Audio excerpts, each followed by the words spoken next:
Alright, good morning po sa inyong lahat. Ako po uli si JDB, ang inyong kabang lingkod. Pag-usapan natin ngayon ito, ang sinabi ni Marcoleta na i-give up.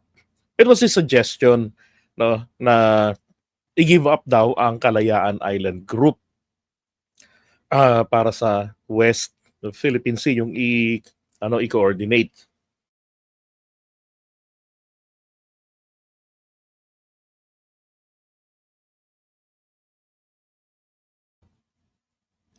Ngayon, eto. Ang ginagawa kasi ni Marcoleta, pinaghihiwalay niya ang usapin ng West Philippine Sea at yung Kalayaan Island Group.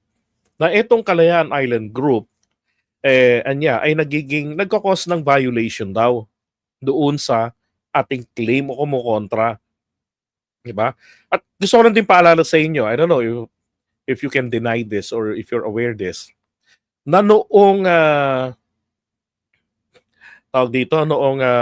panahon ni Pinoy, 'di ba, nagdemanda sila at nagkaroon nga ng arbitral ruling na wala namang sinabi yung desisyon na ang China umalis doon, bagkus ang hiningi po kasi natin talaga ay ito.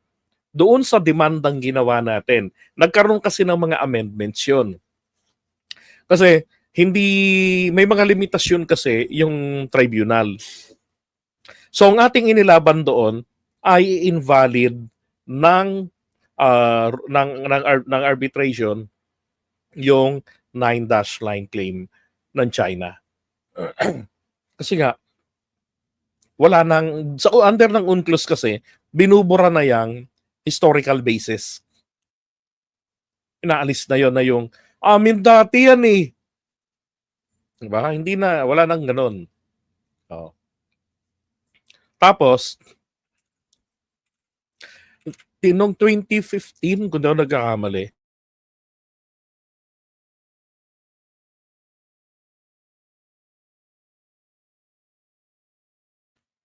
noong 2015, tinanong yung abogado ng Amerikano na kinuha ng Pilipinas. Tinanong siya tungkol doon sa Kalayaan Island Group. Ang sagot niya ay it effectively repealed the presidential decree ni Marcos Sr., yung nagtataguyod, yung PD 1596. Kasi nga po, yun na hindi ito sumusunod sa UNCLOS. Kaya ipanalo yung kanyang argumento, siya ang nagsabi na repealed na itong or effectively repealed na yung PD 1596 nang niratify natin ang UNCLOS noong 1984. 1984 natin niratify yung UNCLOS. Okay? Time pa rin ni Marcos Sr. Pero ang tanong, sino yung Amerikano na yon para siya yung mag-determine o magdeklara na automatically repealed na? Ibig sabihin ng repealed, wala nang visa. Kumbaga superseded na ng UNCLOS. Mga kababayan, gusto ko lang pong ipaalam ha. Yun pong PD 1596, ang ginawa na yan ni Marcos Sr., ng tatay ni PBBM, yun nga binabawi. Ito muna. Ito. Yan. Ito yan, oh. Yan. May box na yan. Pa-box yan eh. Na-clean name natin. Nauna po, dahil 1978 po, yung PD 1596.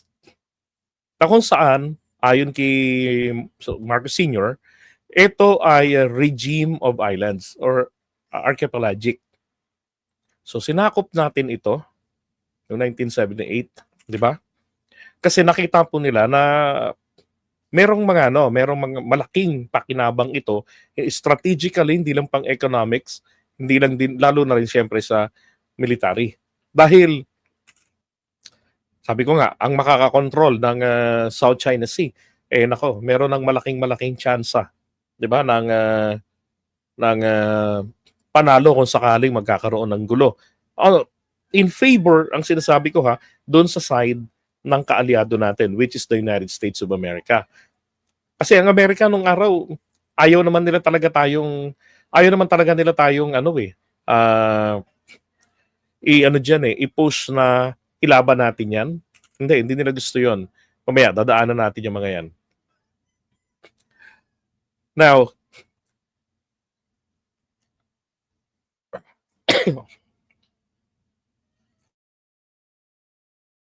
ito yung pinost ni Joseph Morong na text message sa kanya. Sabi niya, ni Marcoleta, akala ko nga hindi totoo. Buti na lang nahanap ko to. Sabi niya, hindi ko sinabi na ipamigay natin ang KIG. Okay, tingnan natin. Talaga nga bang hindi niya sinabi yon? These people are deliberately abbreviating the context of what I actually discussed at the CA hearing before the 35 members of the AFP. Yan, para sa confirmation. Sabi niya, Kopya sir, we'll use this. My detractors are implying that after my interpellation with the CA where 35 members of the AFP are to be confirmed, I informed them that for the WPS to be listed in the IHO, we need to deposit maps to the UN to notify the world that we are usurping part of the high seas, including the KIG, to the WPS. Since the KIG lies beyond our exclusive economic zone. Okay. Ito nga sinasabi niya na KIG lies beyond. This is actually 50-50. True and false. Okay? Kasi since it's like a box, so pag tinignan mo ito, syempre yung pinakadulong malapit, yun ang kukunin mong sukat papunta ng Palawan. 'Di ba? So pasok ito sa exclusive economic zone natin. And take note, nung nagawa itong KIG, wala pang UNCLOS. Wala pa yung UNCLOS. Actually noon mas ang tinuturing pa nga na economic zone noon beyond 200 nautical miles pa. Dati, kung di ako nagkakamali, lumiit lang yan nang magkaroon na ng UNCLOS at naging 200 nautical miles. Hindi po kilometers, nautical miles. Now, so sabi niya, para daw yung ibang parte ng KIG, ng Kalayaan Island Group, ay mapasama. Ito na yung problema rito Mga kababayan, kung di ako nagkakamali, ang Pilipinas kasi, tayo po ay nagsampa ng way back 2024. Nag-file tayo sa United Nations para sa pagpapalawig o yung continental shelf natin ng Palawan. No. At yun, sumasakop yan. Parang katulad rito doon sa Pacific Ocean. Hindi ba? Nagpa-extend tayo ng continental shelf. At yun na nga po, yung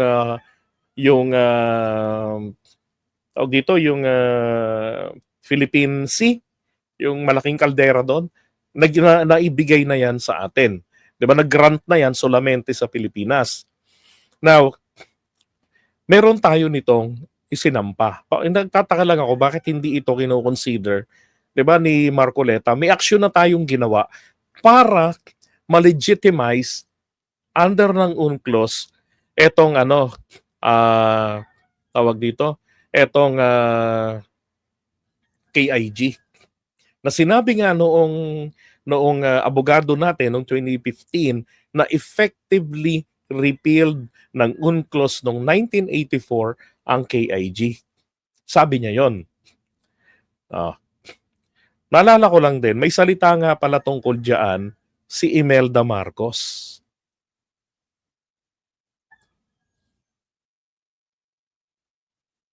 Tama, lalaki pa. Bagal. Hintayin muna natin, ang bagal Napanood ko 2024 na kinondena ni Trump na hindi kinondena. Kinumpirma ni Trump na sa Pilipinas to nasasakop. Okay, so eto ha, tingnan nyo. Naalala ko ito, nung tumakbo si Imelda nito for pagka-presidente, ang issue dala-dala niya nga, etong sa West Philippine Sea. For the presidency, Actually, not just the Philippines, the West Philippine Sea, bagkus kabilang etong KIG. because beyond the ultimate end of politics, which is justice for all, is because our sovereignty, the sovereignty of our country, is endangered. The Cory Constitution of 1987 surreptitiously deleted the historical legal rights to our Yun ang problema kasi. Totoo yun eh. Napakalaki po talaga ang nawala sa atin. At yan nga rin ay binabanggit din ni Carpio. Ni Marcoleta, binabanggit niya yan. Na kung tutuusin, napakalaki ang binaliwala ng 1987 Constitution. Hindi katulad nung kasi na-incorporated yan doon sa 1935 Constitution natin at doon sa 1973 Constitution. Pero pagpasok ng Cory Constitution, yun na. Alam niyo naman, ang Philippine politics, yung ginawa ng kanyang sinundan ay babaliwalain niya. Ganon ang mga Pilipino politiko eh. 'Di ba? Pero mga supporters, mali na, pinapalakpakan pa at pinupuri. territories. And this will endanger our country. Especially so, we're in a very strategic place in the world today. But to the east of us is the Pacific Ocean, which is the focus of the world today and covers 32.5% of the world's surface. On the other side is the China Sea. The China Sea, across the China Sea, is the biggest world market potential. This can be a magnet for conquest and predators. For them to start picking one island after the other of our 7,150 islands of the country. There is a book, in fact, called The Dragon Strikes, which talks about a horrible war of the millennium that will occur in the South China Sea with a vast oil reserve between the Spratlys and Sabah. I am Buti kong binasa ni Cory 1987 Constitution. Ang tanong nga rito, buti kong binasa ng mga Pilipinong di ba nagkaroon ng plebisito para dyan? Mukhang hindi binasa. Hindi kasi monopolize nila nun eh. Hindi nila sinasabi sa taong bayan ano yung nawala, ano yung nagbago, na ano yung magiging epekto sa Pilipinas. Yun ang hindi natin nalaman. Di ba? Tsaka no choice. Kesa naman sa we go back to the Freedom Constitution. So much better na meron tayong 1987 Constitution. and this is the principal reason sovereignty is endangered and the survival of the republic is impaired. Province, Fujian, totoo pati Philippine Province of China. Di wala tayong problema. Di ba yan sinasabi ko sa inyo? Ganyan tayo pinasok ng mga pag-alis na Apo Lakay. Ganyan tayo pinasok. Inuna tayo sa Constitution, di ba? Nataniman tayo ng isang Chinese president or pro-China president, Cory Aquino. Oh. Kaya nakakatakot yung wala pang napapatunayan, gagawin mo na naman presidente dahil lang sa apelido. Wag naman, di ba? Ibang usapin na yon. Pinag-uusapan na natin dito ang kapakanan ng bayan natin. Oh. Kayong mga Pilipino nakikinig ngayon, boundary lang, tubig lang naman, hayaan mo yan. Ito yung deleted. Pagka, nito, siguro wala pang isang oras ito, dinilit agad ito. The entire video, dinilit agad yan ng SMNI. Kasi, yan, ang nakita ko na lang nito sa, puro screenshots na lang, ang nakita ko nito mula sa TV5. Nasabi ni Duterte dyan, ang West Philippines, Wala naman diyan dapat pagpatayan. Boundaries of water lang yan. Sabi niya, buti pabaya na lang natin yan sa mga Chinese. Kunin sa mga Chino, kunin na lang natin ang mga isda. To paraphrase, sabi niya, wala namang, parang ganito yan, wala namang kwentang ipaglaban yung West Philippine Sea. Yan ay tubig lang yan, boundary lang yan ng tubig. 200 nautical miles, yung mga ganun-ganun. Oh. Paubayan natin sa kanila yan kasi pwede naman na ang gawin na lang natin, kunin natin yung mga isda. Ano na lang, mangisda tayo doon. So, ibig sabihin, he was suggesting na i-give up natin ang West Philippine Sea, paubaya sa mga Chinese ito, pero ang kapalit, payagan tayong makapangisda. Freely. Anak ng putya. Di ba? Oh. Tapos ipoposisyon nila ngayon yung anak. Ayos, ang buto-buto. Insist on West Philippine Sea. Karami ng dagat natin, di ibigay na lang. Sige, iyon na lang yan. Kasi nga po, yung KIG, Oh, ito ngayon sinundan ni Marcoleta.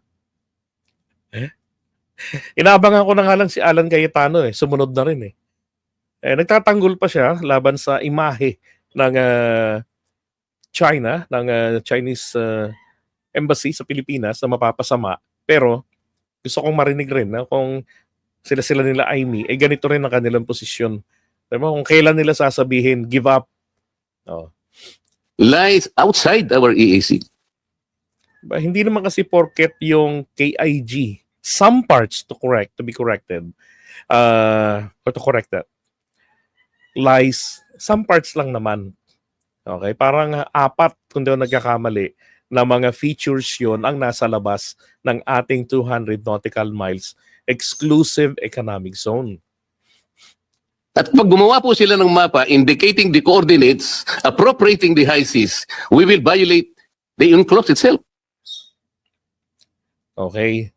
So, nilalabag daw nito. Kung gumawa tayo ng mapa, nilalabag daw natin yung UNCLOS. Mga kababayan, ganito lang yan hindi porket labas ng ating exclusive economic zone ay bibitiwan na natin. Look at the United States of America. 'Di ba? Look at India. Oh.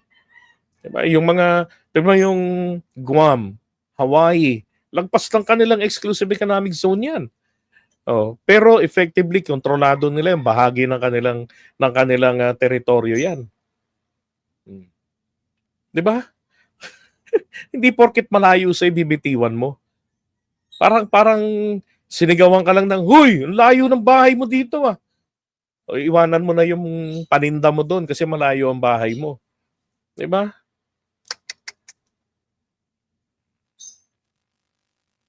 Yun po yung problema. Ngayon,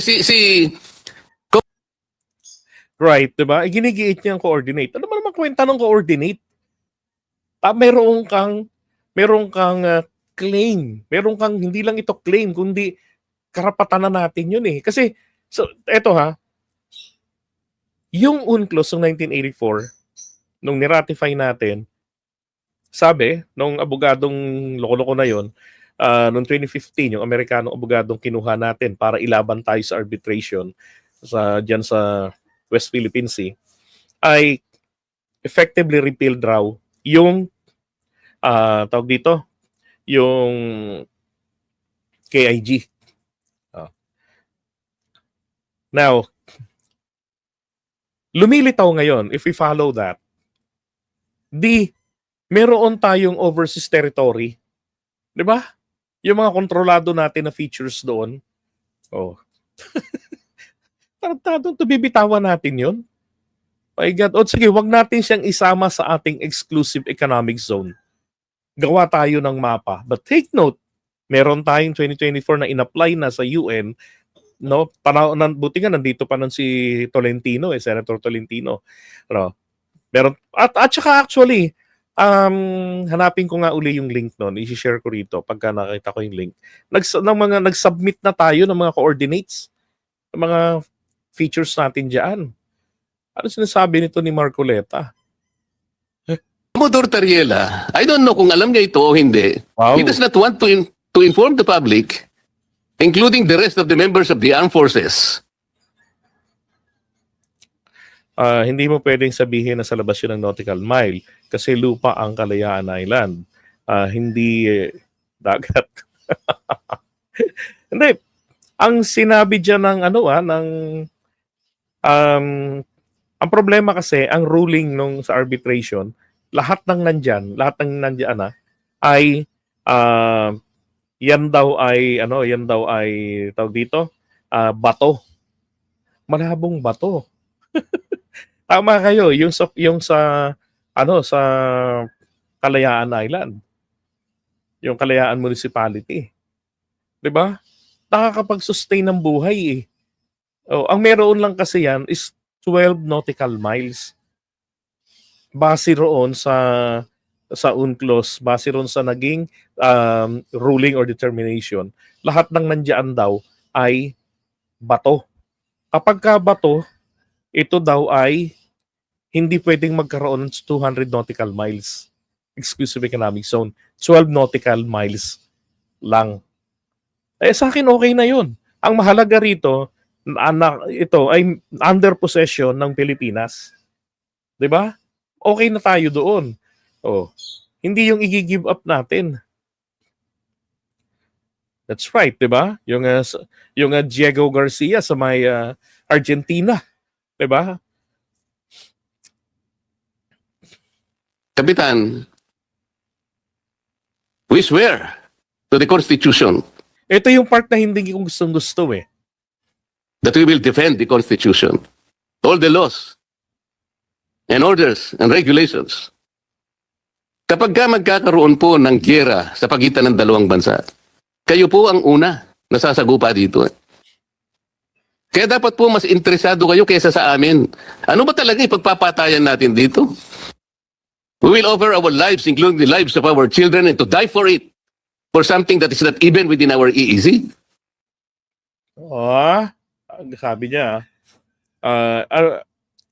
hindi naman pa ang dating parang hindi naman worthy, wala namang kwentang ipaglaban ng patayan. Yung KIG na nasa labas naman ng ating exclusive economic zone. What the heck? Diba? Parang sinabihan din niya yung Falkland pala. Yung Falkland, tama. Falkland Island. Oh, parang nagkabakbakan sila dyan. Parang sinabi na rin niya sa mga Brito na nonsense na ipaglaban yan. Pero talo dyan ang Talo dyan ang British, di ba? Sino ba nanalo dyan? Ayun, ang gandang pakinggan ng mga sinasabi ni Marco. Yan ang nakakalungkot dito eh. Na are you suggesting them to betray the flag, to betray the Constitution, to betray the nation? AFP ang kanyang kaharap. Diba?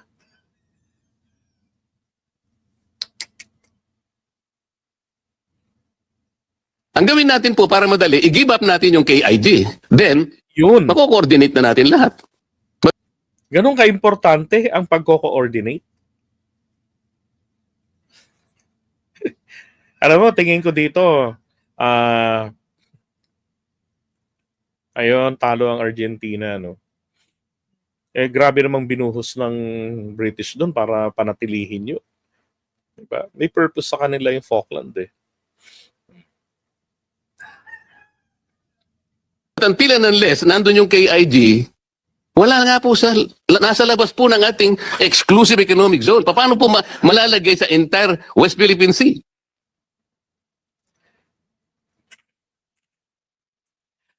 Diba?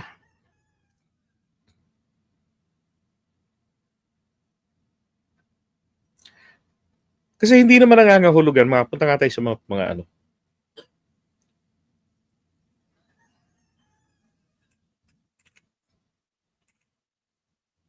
Para makita natin mga mapa. Ganda pa nga ng warning ni Lacson dito eh. In geopolitics, kaya tayo hindi alam ni Marcoleta, o baka magaling rin si Marcoleta.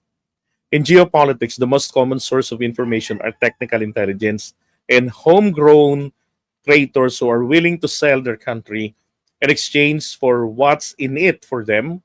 In intelligence operations, it is called recruitment in place. And yung pananalita ni Marcoleta kanina sa AFP na kino-confirm, ganun ang dating sa akin ito. Giving up the Kalayaan Island Group is no different from giving up Luzon Island or the entire country. Under the international law, first discovery and possession of land that belongs to no one under the legal principle of res nullius or terra nullius is a recognized mode of sovereign ownership. Even non-lawyers were taught this in school. Dito sa terra nullius, nung sinasabing ito yung na-discover, kung daw nagkakamali, parang way back 15, ano bang taon yun? Basta matagal na rin eh. 19 kopong-kopong pa yun. Ang Great Britain, nag-claim din dyan. Diyan sa South China. May claim din dyan sa South China Sea. So, hindi ito na-discover na walang nagmamayari. Okay? Pero may explain sa inyo kung bakit ginagamit nila yung terra nullius na yan. Pero may nauna na. Parang yung Australia din, claim ng Great Britain na terra nullius. Pero totoo may mga nauna ng tao doon, may mga katutubo doon eh. Parang sa Pilipinas, 'di ba? Ganun din. Ngayon, meron palang move na yung sinabi ni Marcoleta raw alisin sa record ng Senado. Now, let me ask you this. Type 1 para sa pabor na yung kanyang sinabi na i-give up natin ng KIG for purpose of making a coordinate or putting this West Philippine Sea into a coordinates. So aalisin daw yon. Alam nyo ako, to be honest with you, hindi ako pabor. Kung merong error ang isang senador, diba? Huwag na nating i-sugarcoat. Hayaan mo yung error niya na manatili sa record. Diba? Make it available. Diba? Na public record yan. Hindi yung parang may sasabihin ng pagdarating. Parang sinabi ni ganito yan eh. Nasaan ang pruweba? Official record ng titignan, Senate record. Wala namang nakalagay. Deleted. Diba? Bakit binabawi ba ni Marcoleta? Pwede niyang bawiin, mag-public apology siya, pero hindi dapat burahin yan sa record ng Senado. Ito yung napanood ko to sa programa nila sa Net25, yung pagbawi niya, yung paglilinaw niya. Sabi niya noong February 4, ito yung napanood natin kanina. Meron tayong, ito hindi lang natin narinig meron tayong mga isla na occupied natin ngayon, ang KIG. May 4 na features sa KIG Pag-asa. Totoo, Pag-asa Island, hindi po ito pasok sa West Philippine Sea. Yung 200 nautical miles, papakita ko sa inyo yung sukat mamaya. Parola, Kota, tsaka yung Lankiam. Incidentally, itong 4 na features ay way beyond our exclusive economic zone. Wala sila sa sakop ng EEZ. E di yung nasa sakop ng EEZ, mga kapatid, yun yung i-coordinate. Diba? Pero yung continuous possession natin ng mga to, hindi natin ito dapat i-give up. Isama sa coordinates ng exclusive economic zone. Oh. And after all, meron namang 12 nautical miles yan na economic zone niya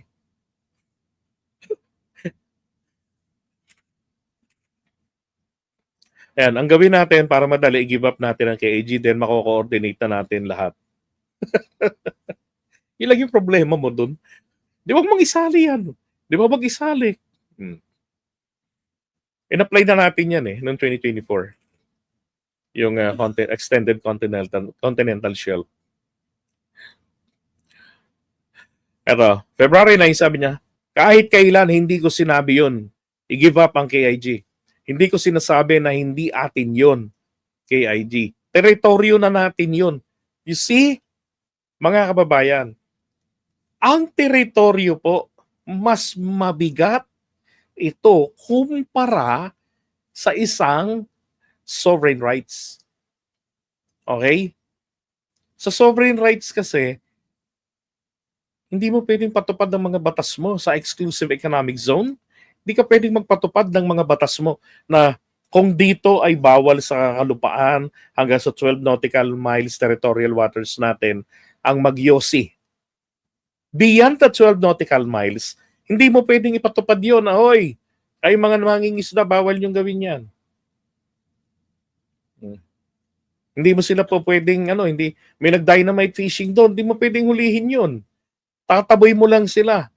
Pero kung nasa 12 nautical miles sila ng territorial water natin or territorial sea natin, pwede mo silang arestuhin. Yun ang pagkakaiba noon. Pero ito mismo si Marcoleta, inaamin niya, alam niya, teritoryo na natin yun. Dahil occupied na po natin yun. Ngayon, ang pinag-uusapan lang po yung tubig nila. Hindi natin pwedeng i-connect doon sa ating exclusive economic zone. Simple nga lang eh. I-recognize mo kasi yung in-apply ng 2024. Di ba? Na pending pa sa United Nations. Oh. At kung sakali naman na pending pa rin yan, hindi na aprubahan, di ba? Di i-coordinate kung ano ang pasok sa exclusive economic zone natin. Katulad doon sa Pacific Ocean. 'Di ba? Tapos saka tayo nag-apply na for extended continental shelf.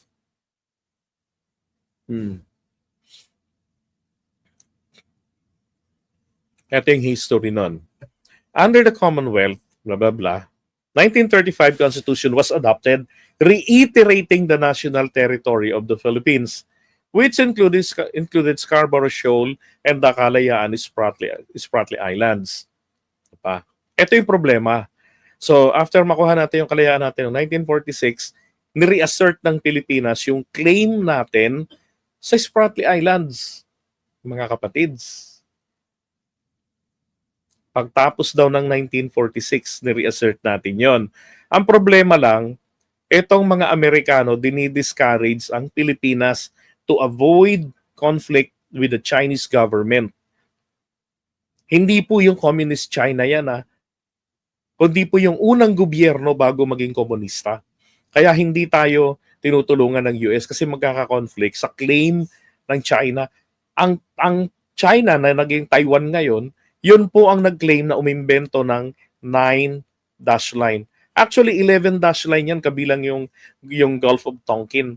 Kaya lang nung magkasundo ang North Vietnam at saka ang China, dahil magkakakumpi silang mga komunista, so nagkasundo silang i-give up na yung dalawang guhit, kaya naging 9. Pinaghatian na lang nila yung tubig doon.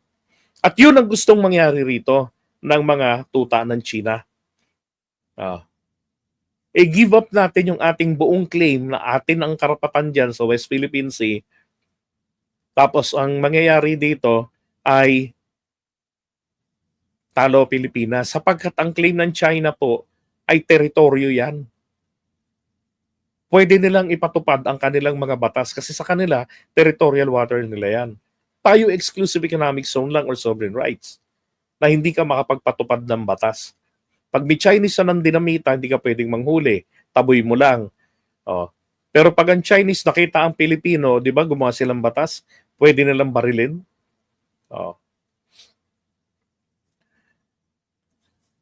Yan. In 1946, si Elpidio Quirino reiterated the new Southern Islands.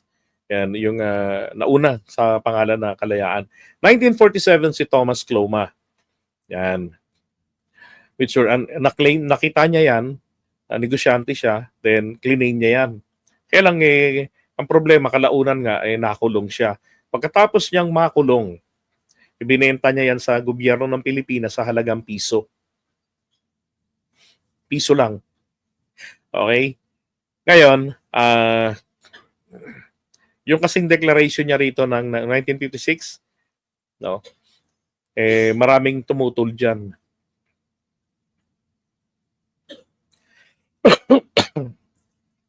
Now, eto na ngayon yung PD 1978, yung 1596.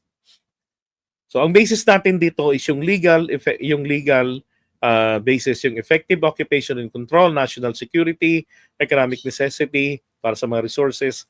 Kasi, napakaganda nga ng ginawa ng matandang Marcos, di ba? Ang problema lang kasi talaga, kailangan natin mapalakas yung ating naval forces. Kaya apparently, Doon tayo dinurog unti-unti ng China.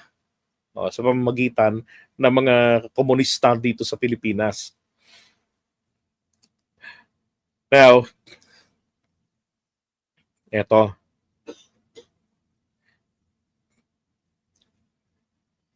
So ito yung ating exclusive economic zone mula rito 200 nautical miles. Kaya naman lumaki yan ng ganyan. Gawa nga ng yung ating extended continental shelf. Ito. So this is the EEZ ng Pilipinas. Now, I understand na meron itong overlapping. Okay? So yung overlapping, pwedeng pag-usapan yan. Ng magkakalapit na yung kabilang bansa. Now, ang katibayan na totoo po yung sinasabi ni Marcoleta, at dati ko nang sinasabi rin ito, na yan pong Pag-asa Island ay lagpas sa exclusive economic zone natin. Yan ay 270 nautical miles ang layo. So 70 miles ang diferensya. Kaya nga, pasok na pasok ito na hindi natin dapat i-give up ang KIG. Pero for the purposes na gusto mo lang mag-coordinate, gawa ng coordinates, di mo dapat i-give up yan. Huwag mo nang isali. Kasi iba ang pundasyon ng claim natin dyan. Nakatindig tayo sa PD 5096. Yun ang sanang linawin ni Marcoleta. Is this suggesting na i-give up natin ang ating basihan ng ating claim dyan? Di ba? Nauna pa tayo sa UNCLOS alang pangit naman nun na yung bagong salta, isusupersede niya yung dati na. Di ba? Lalo na't may masamang epekto. Ito yung exclusive economic zone natin, yung blue. Okay? So, etong mga yan, Parola, Pag-asa, Likas, Kota, Fiery Cross, Cuarterio, yung mga yan, nasa labas ito ng exclusive economic zone natin. Actually, nung ninakawan tayo ng mga Chinese noong 1988 ng 8 features during the time of Cory na hindi daw niya namalayan, 4 po doon ay nasa labas ng exclusive economic zone natin. Doon sa 8. Yung 4, pasok.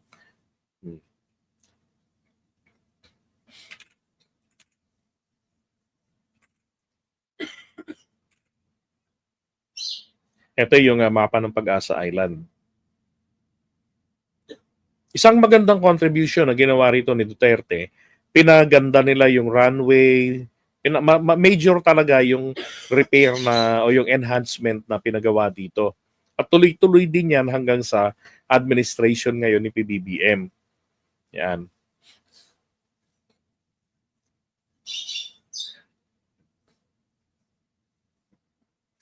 Sabi nga nito ni Attorney Garrido,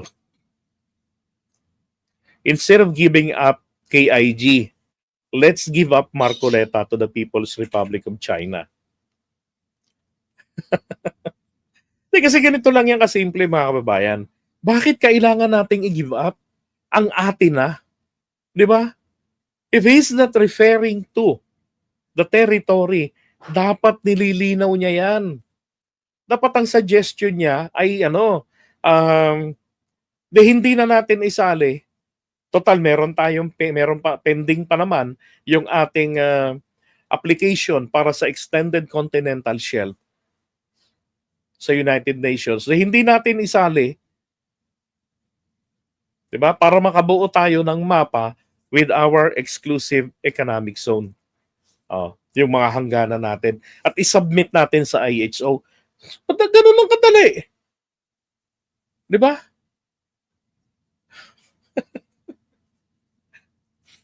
Ganun lang kadali. Hindi porke sinabi noong 2015 nung tarantadong abogadong Amerikano na yon na kinuha ng administration ni Pinoy para ilaban tayo sa arbitration, na yung UNCLOS noong 1984 nung niratify ng Pilipinas the time of Marcos Sr., it effectively repealed the KIG, the PD 1596. Hindi po natin ito dapat yakapin at panindigan. Diba? Common sense lang. Tama si Attorney Garrido. And this is the stern warning sa bawat Filipino. They are using the freedom of expression, pero yun pala bayaran sila ng China to say those things. At marami talaga, 'di ba, na mga hindi lang mga nasa politics natin. I mean, hindi lang mga politicians natin. Ganun kalala ang kinakaharap ng mga Pilipino ngayon pagdating diyan sa usapin ng West Philippine Sea. Kaya, para sa akin napaka-importante na yan ay itinuturo na sa mga kabataan natin para alam nila ano ang pundasyon ng dapat nating panindigan. Hindi yung kagaya niyan, maririnig nila. Sinabi ni Marcoleta, i-give up na lang daw natin yan. He may not referring to the island, to the territory, pero sa isipan ng mga Pilipino, mapupulyot. Iisipin nila he was referring to the territory dahil walang paglilinaw. 'Di ba? Na ang kanya palang sinabi is for the purpose of coordinates. Kaya nga sabi ko, hindi nyo huwag nyo isali. 'Di ba? And let's consider that as overseas territories. Oh. 'Di ba? Mas maganda nga yun eh. 'Di ba? Mas maganda nga yun eh. Anak ng baka, oo. Pero nga, again, ang sinasabi ko, ito yung sakit ng mga Filipino. Masyado tayong sumasamba kapag kagrupo, kapag kakatribo, di ba?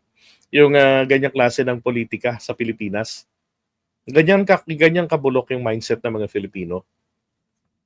Alam na nilang mali, kahit na masakit na sa loob, susuportahan pa yan, papalakpakan pa yan. Di ba? Yun ang